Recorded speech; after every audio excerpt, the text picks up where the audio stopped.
राधे राधे, जय श्री कृष्णा। तो आज का टॉपिक शुरू करते हैं डोमिनेंस का, प्रबलता का। प्रबलता किसे कहते हैं? जैसा कि हमने पहले पढ़ा था मेंडल के नियम में प्रभाविता का नियम, वैसे ही डोमिनेंस को पढ़ते हैं, वही प्रबलता है।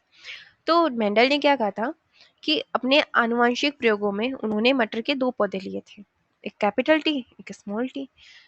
उनमें संकरण करवाने के बाद उन्हें पता चला कि ये प्राप्त हो रहा है जिसमें प्रभावी लक्षण टोल है। ठीक है, पौधा लंबा ही दिख रहा है पहले की तरह। एक उन्होंने लंबा लिया पौधा, एक छोटा लिया, लेकिन पौधा तो लंबा ही दिखाई दे रहा है। तो ये कौन सा है? प्रभावी लक्षण है। तो मेंडल ने अपने आनुवंशिक प्रयोगों में देखा कि जब 2 विभिन्न लक्षणों वाले पौधों का संकरण किया गया तो संतानों में केवल एक ही लक्षण प्राप्त हुआ, और यह लक्षण कौन सा प्राप्त हुआ? प्रबल लक्षण, और ये है F1 पीढ़ी। ठीक है, अब आगे देखते हैं। अब प्रबलता 2 प्रकार की होती है, एक प्रभावी और एक अप्रभावी। अब प्रभावी लक्षण कैसे होते हैं?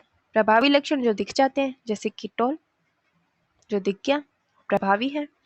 मटर के पौधे एक लंबा जीन, एक छोटा जीन जो प्रकट हो गया, वो प्रभावी है। तो टोल यहाँ इधर प्रभावी हुआ। ठीक है, अब है अप्रभावी। अप्रभावी रिसेसिव। तो रिसेसिव कौन सा है? जो प्रकट नहीं हुआ, मतलब कि बोना, ड्वार्फ या फिर स्मॉल, ये प्रकट नहीं हुआ, तो ये कौन सा हो गया? अप्रभावी। ठीक है, जैसे कि टीटी। सिंपल। अब मेंडल ने क्या कहा? मेंडल के नियम के अनुसार, अब इसे थोड़ा समझते हैं। एक रूपता का नियम, मतलब लॉ ऑफ डोमिनेंस मेंडल ने दिया था। तो उन्होंने वही कहा था कि एक प्रभावी लक्षण प्रकट हो जाता है, प्रभावी छिपा रहता है। ये प्रभावी है, ये अप्रभावी है, जो छिपा रहता है ये दिख गया। F1 पीढ़ी में सिर्फ कौन सा दिखाई देता है? प्रभावी लक्षण ही दिखाई देता है, ये कंफर्म है। F1 पीढ़ी में प्रभावी ही दिखाई देगा। ठीक है, F2 पीढ़ी में लक्षण का अनुपात 3:1 होगा। F2 पीढ़ी कौन सी होती है? देखो, F2 पीढ़ी होती है, अभी बताते हैं। F2 पीढ़ी होती है, हमने क्या किया,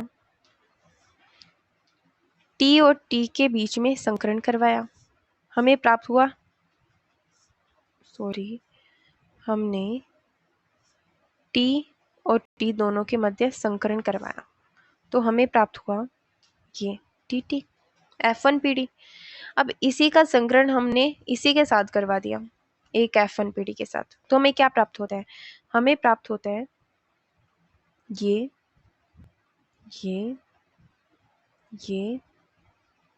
और ये। ठीक है, कैसे? इसका इसके साथ, इसका इसके साथ, फिर इसका इसके साथ और इसका इसके साथ। तो अब हमें 4 तरीके की चीजें प्राप्त हो गई 4 तरीके की चीजें।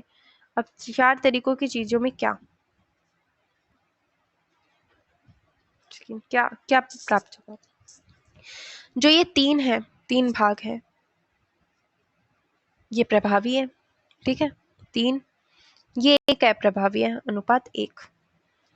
तो मेंडल क्या कहना चाह रहे हैं? मेंडल कहना चाह रहे हैं कि F1 पीढ़ी को आपस में क्रॉस करवाया जाता है।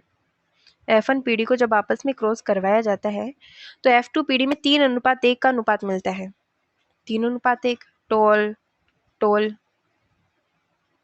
ये 3 बनाते हैं, और एक ड्वार्फ भी होता है जो कि अप्रभावी होता है।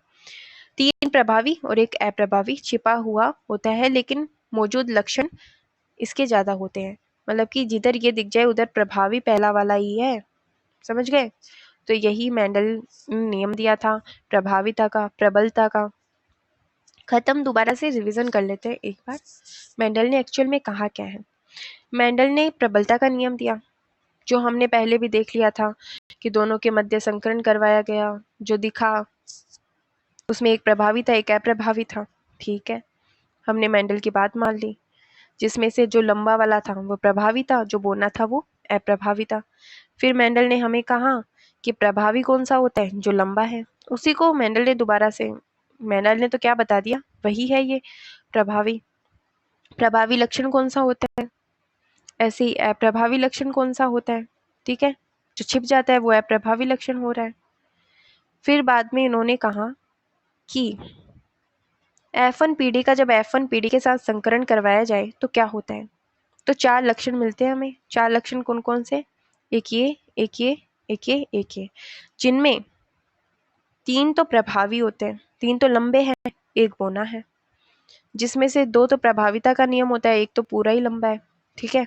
तो शोध तीनों में अलग होंगे और ये बोना रहेगा, समझ गए।